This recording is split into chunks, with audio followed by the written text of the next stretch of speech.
أعوذ بالله من الشيطان الرجيم. بسم الله الرحمن الرحيم.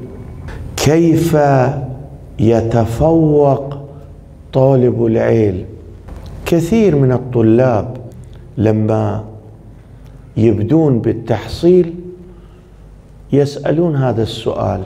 أنا مبتلي بهذا السؤال، دائما يسألون كيف نتوفق؟ أي شيء نعمل في الدنيا الله سبحانه وتعالى يوفقنا في التحصيل، في التهذيب والتقرب إلى الله لأي شخص ممكن. الإنسان إذا يكون مهذب، إذا يكون متدين، إذا يكون على طريق الصحيح ويتوسل بواسطة أهل البيت ويطلب من الله سبحانه وتعالى يفتح الأبواب له. هؤلاء العلماء الفحول من علماء الشيعة كشيخ الأنصاري. شوف شيخ الأنصاري رحمة الله عليه ونور الله مضجعه، وصل إلى مرتبة إذا صار له إشكال علمي، مسألة كانت مغلقة له، كان يتوسل بأهل البيت. يقول: كنت أقرأ زيارة الجامعة، أتوجه لأهل البيت. ليش؟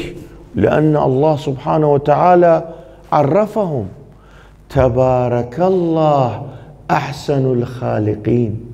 انتوا شايفين واحد يخلق مخلوق ويبارك لنفسه؟ مو معقول. ولكن الله سبحانه وتعالى في هذه الآية المباركة يبارك لنفسه. ليش؟ لأن في المخلوقات من يكون قاب قوسين أو أدنى، وصل إلى مرحلة من مراحل التقوى والدين، والمرحلة هي مرحلة عالية، عرف الأسرار، ترك الدنيا، كون نفسه بالصفات الحميدة، سلب عن نفسه الصفات الردية. طالب العلم يمكن أن يصل.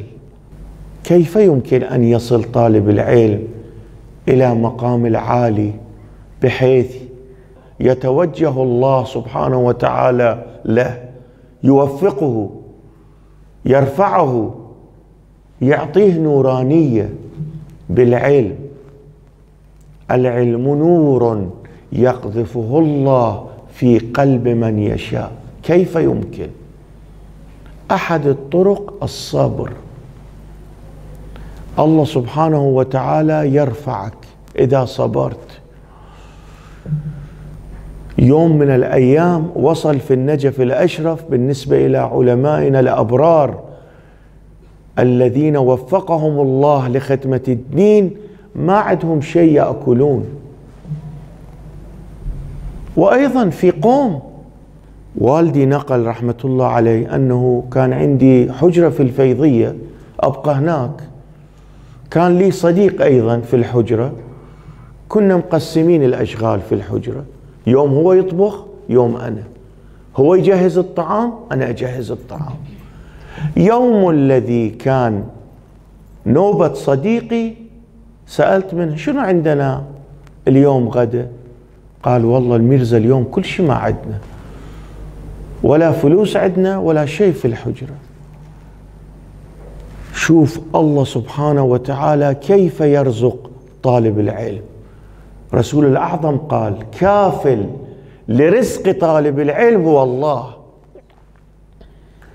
قال والدي رحمة الله عليه: دنوت أن أنام، سمعت أحد يطرق الباب، فتحت الباب رأيت واحد لابس قاط، قال لي: أنتم يا طلاب العلم تصلون صلاة الوحشة؟ قلت: نعم.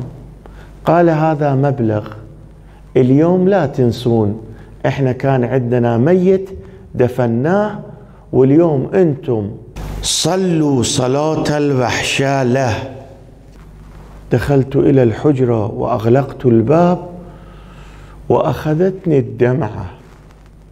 يا الله، كيف تنظر إلى طالب العلم وكيف ترزق طالب العلم؟ الله متكفل، لأن نحن نخدم الدين، لأجل الدين انتخبنا هذا الطريق. الصبر هو مفتاح التوفيق. يا أيها الذين آمنوا استعينوا بالصبر والصلاة. تريد الله يوفقك؟ تريد توصل إلى مرتبة عالية شافية مقبولة؟ اصبر، تحمل، اتعلم من أهل البيت. زينب سلام الله عليها في واقعة الطف اتعلم منها، اتعلم من أمير المؤمنين. تركوه، بقي وحيدا فريدا وفعلوا ما فعلوا. قالوا يا علي بن أبي طالب لماذا لم تخرج ضد الأول والثاني؟ قال وصاني رسول الله صلى الله عليه وآله وسلم يا علي إن بقوا معك 10 أنفار أخرج وإلا أجلس في البيت. يعني 10 أنفار هم ما وقفوا مع أمير المؤمنين، بقي وحيدا فريدا. واستشهدت الصديقة الشهيدة أمام عيني علي بن أبي طالب، ولكن كيف يفعل وأيديه مغلولة؟ والناس تركوه، ويا ليت كان بس يتركوه، لا، حاربوه، حقروه، فعلوا ما فعلوا في حقه، بحيث كان يجيء عند البئر وينقل همومه وغمومه للبئر. اتعلم الصبر من أهل البيت، روحي لهم الفداء. عن علي عليه السلام أيضا أصل الصبر حسن اليقين بالله. الله أكبر. الصبر شنو سبب الصبر؟ أي شيء يوجب أن الإنسان يصبر؟ أي شيء هو؟ يقول إيمان الكامل والعقيدة الراسخة حول الله سبحانه وتعالى. الإنسان إذا كان إيمانه كامل وعقيدته بالله سبحانه وتعالى مستقيمة يصبر في الشدائد، يتحمل الشدائد. الصبر له أقسام. طالب العلم لابد أن يكون نفسه على ضوء روايات أهل البيت إذا يريد يتوفق، وإلا إذا انتخب فلان فيلسوف فلان عارف ومشى على هذا الطريق لا يوفقه الله. ما خدموا هؤلاء لارتقاء النفس، بل سببوا التشكيك. انظروا إلى تاريخ هؤلاء، انظروا إلى نتائج أفعال هؤلاء. انتخب طريق ملهم من أهل البيت، روحي لهم الفداء. أصلا ارتكاب المعصية لطالب العلم حرام، لا يجوز، لا يمكن أن يتقرب. طالب العلم هو ناصح المؤمنين، ناصح الناس، كيف يمكن أن يكون هو متلوث بالمعصية ويريد أن ينصح الناس؟ لا يمكن هذا.